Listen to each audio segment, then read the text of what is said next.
ನಮಸ್ಕಾರ ನಮಸ್ಕಾರ ಕರ್ನಾಟಕ. ಇವತ್ತು ನಾನು ನಿಮಗೆ ಬಯೋಗ್ಯಾಸ್ ಬಗ್ಗೆ ಎಕ್ಸ್ಪ್ಲೇನ್ ಮಾಡ್ತೀನಿ. ಸೊ ಇಲ್ಲಿ ನೀವೇ ನೋಡ್ತಾ ಇದ್ದೀರಾ, this is the inlet of the biogas. ಅಂದರೆ ನಾವೇನು ದನಗಳ ಸಗಣಿ ಹಾಗೆ ಯೂರಿನ್ ಅನ್ನ ತಗೊಂಡಿರ್ತೀವಿ, ಸೊ ಅದನ್ನ ನಾವು ಇಲ್ಲಿ ಇನ್ಲೆಟ್ ಅಲ್ಲಿ ಮಿಕ್ಸ್ ಮಾಡಿ ಸ್ಲರಿ ತರ, ಅಂದ್ರೆ ಕೌಡಂಗ್ ಏನು ಕಾಣಿಸ್ತಾ ಇದೆ ಅಂದ್ರೆ ಸಗಣಿ ಏನು ಕಾಣಿಸ್ತಾ ಇದೆ, ಅದೇ ತರ ಇದಕ್ಕೆ ಇಲ್ಲಿ ಯೂರಿನ್ ಹಾಗೆ ಸ್ವಲ್ಪ ನೀರು ಹಾಕಿ ಚೆನ್ನಾಗಿ ಮಿಕ್ಸ್ ಮಾಡಿ, ಸೊ ಈ ಇನ್ಲೆಟ್ ಅಲ್ಲಿ ಏನು ನಾವು ಮಾಡಿರ್ತೀವಿ, ಸೊ ಆ ಫ್ಲೂಯಿಡ್ ಏನು ಸ್ಲರಿ ಏನಿದೆ ಅದು ಹೊರಗಡೆ ಹೋಗುತ್ತೆ. ಸೊ ಹೊರಗಡೆ ಎಲ್ಲಿ ಹೋಗುತ್ತೆ ಅಂತ ನೋಡೋಣ.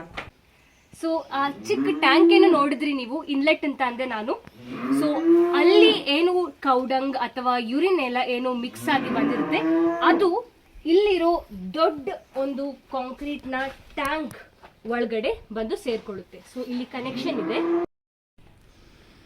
ಸೊ ಏನು ಒಳಗಡೆ ಇನ್ಲೆಟ್ ಇತ್ತು, ಅಲ್ಲಿ ಕೌಡಂಗ್ ಯೂರಿನ್ ವಾಟರ್ ಎಲ್ಲ ಏನು ಮಿಕ್ಸ್ ಮಾಡಿ ಒಂಥರ ಸ್ಲರಿ ತರ ಏನು ಮಾಡಿರ್ತೀವಿ ನಾವು, ಅದು ಆ ಇನ್ಲೆಟ್ ಇಂದ ಈ ಪೈಪ್ ಮೂಲಕ ಈ ದೊಡ್ಡ ಕಾಂಕ್ರೀಟ್ ಟ್ಯಾಂಕಿಗೆ ಬಂದು ಬೀಳುತ್ತೆ. ಸೊ ಇಲ್ಲಿ ಒಂದು ಫ್ಲೋಟಿಂಗ್ ಕವರ್ ಕಾಣಿಸ್ಬೋದು ನಿಮಗೆ. ಸೊ ಈಗ ಇಲ್ಲಿ ಗ್ಯಾಸ್ ಪ್ರೊಡ್ಯೂಸ್ ಆಗುವಂಥದ್ದು, ಇಲ್ಲಿ ಮೆಥನೋಜನ್ಸ್ ಅಂದರೆ ಮಿಥೇನ್ ಪ್ರೊಡ್ಯೂಸಿಂಗ್ ಬ್ಯಾಕ್ಟೀರಿಯಾ ಎಲ್ಲ ಇರುವಂಥದ್ದು. ಸೊ ಇಲ್ಲೇನು ಗ್ಯಾಸ್ ಪ್ರೊಡ್ಯೂಸ್ ಆಗುತ್ತೆ, ಆ ಗ್ಯಾಸ್ ಇಲ್ಲಿಂದ ಮನೆಗೆ ಹೋಗುತ್ತೆ. Okay, so this is how at our home we will be able to get biogas. ನಂತರ ಇಲ್ಲಿ ಏನು ಯೂಸ್ಡ್ ಕೌಡಂಗ್, ಯೂಸ್ಡ್ ಸ್ಲರೀಸ್ ಎಲ್ಲ ಏನಿರುತ್ತೆ, ಓಕೆ, ಅದು ಈ ಮೂಲಕ ಇಲ್ಲಿ ಸ್ಲಡ್ಜ್ ಅಂದರೆ ಔಟ್ಲೆಟ್ ಟ್ಯಾಂಕಿಗೆ ಬಂದು ಬೀಳುತ್ತೆ. ಸೊ ಈ ಔಟ್ಲೆಟ್ ಟ್ಯಾಂಕ್ ಮೂಲಕ ನಾವು ಸ್ಟೋರ್ ಮಾಡ್ತೀವಿ. ಇಲ್ಲಿ ನಾವು ಕವರ್ ಮಾಡಿದ್ದೀವಿ, ಏನು ಇಲಿಗಳೆಲ್ಲ ಬೀಳೋದು ಬೇಡ ಅಂತ.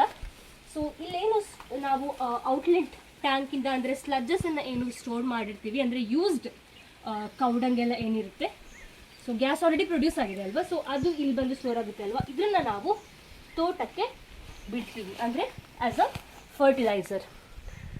ಸೊ ಇದು ನಮ್ಮ ಬಯೋಗ್ಯಾಸ್ ಹೇಗೆ ಪ್ರೊಡ್ಯೂಸ್ ಆಗೋದು ಅಂತ, ಹೇಗೆ ಈ ಬಯೋಗ್ಯಾಸಿಂದ ನಾವು ನಮ್ಮ ಹಟ್ಟಿಲಿರೋ ವೇಸ್ಟನ್ನು ಹೇಗೆ ಯೂಸ್ ಮಾಡ್ಕೊಳ್ಬೋದು, ಹೇಗೆ ಆ ವೇಸ್ಟಿಂದ ಪುನಃ ಫರ್ಟಿಲೈಸರ್ ಆಗಿ ಯೂಸ್ ಮಾಡ್ಬೋದು ತೋಟಗಳಿಗೆ ಅಂತ ಎಕ್ಸ್ಪ್ಲನೇಷನ್.